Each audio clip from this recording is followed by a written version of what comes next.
Bonjour, aujourd'hui je vais vous montrer comment on remplit un quiz qui a été fait sur Moodle. Donc, comme vous voyez ici, j'ai une section qui s'appelle Évaluation sommative et je vois que j'ai un quiz sur la matière du séminaire 1 qui est à remplir.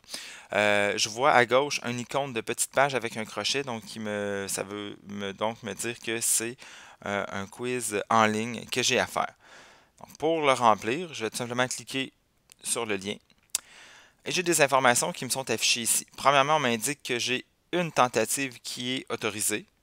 Le test est ouvert depuis, bon, ici le 16 août, et va être fermé le dimanche 10 novembre à 23h55. Le temps disponible pour le faire, 45 minutes.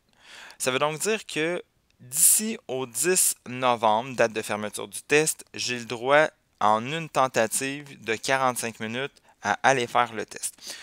J'ai juste à choisir le moment le plus opportun pour moi pour aller faire ce test-là dans les meilleures conditions. Par contre, dès que je vais commencer ma tentative, je ne peux pas l'arrêter. J'ai un sablier de 45 minutes qui s'est déclenché et puis je dois utiliser ce temps-là pour compléter l'évaluation. Donc, si je suis prêt, je vais tout simplement cliquer sur le bouton « Faire le test ». Et on me donne un autre avertissement, donc on me rappelle tout ce que je viens de vous dire. On veut être certain que vous soyez en accord avec ce qui a été soumis. Donc on va cliquer sur Démarrer une tentative. Et puis voici comment ça a l'air l'interface d'un quiz ou d'une évaluation en ligne sur Moodle. Vous voyez à gauche la question, en fait la question numéro 1. On dit que vous n'avez pas encore répondu et puis qu'elle va être notée sur un point.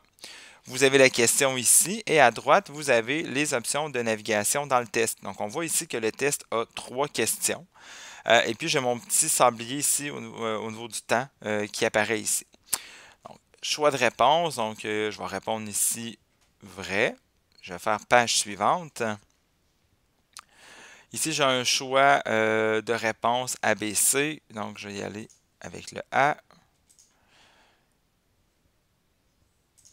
Et puis ici, j'ai une question à développement. Donc, je peux écrire du texte tout simplement.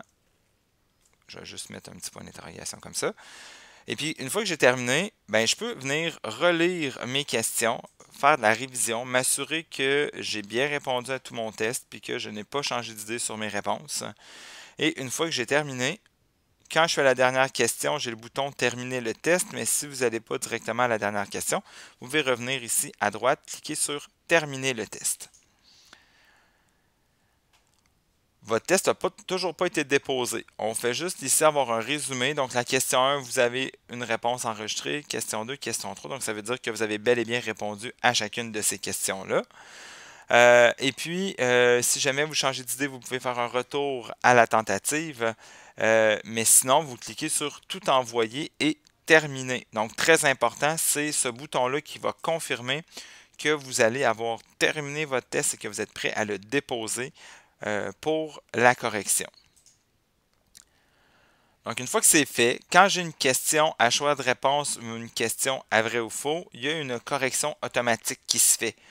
Donc, on est capable de voir qu'à la question 1, la bonne réponse était vraie, qu'à la question 2, la bonne réponse était B.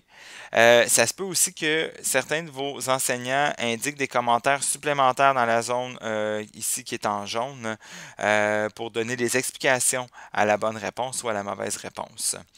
Et puis, bien évidemment, là, la question numéro 3, puisque c'est une question de développement, ben, il n'y a pas de correction automatique qui se fait.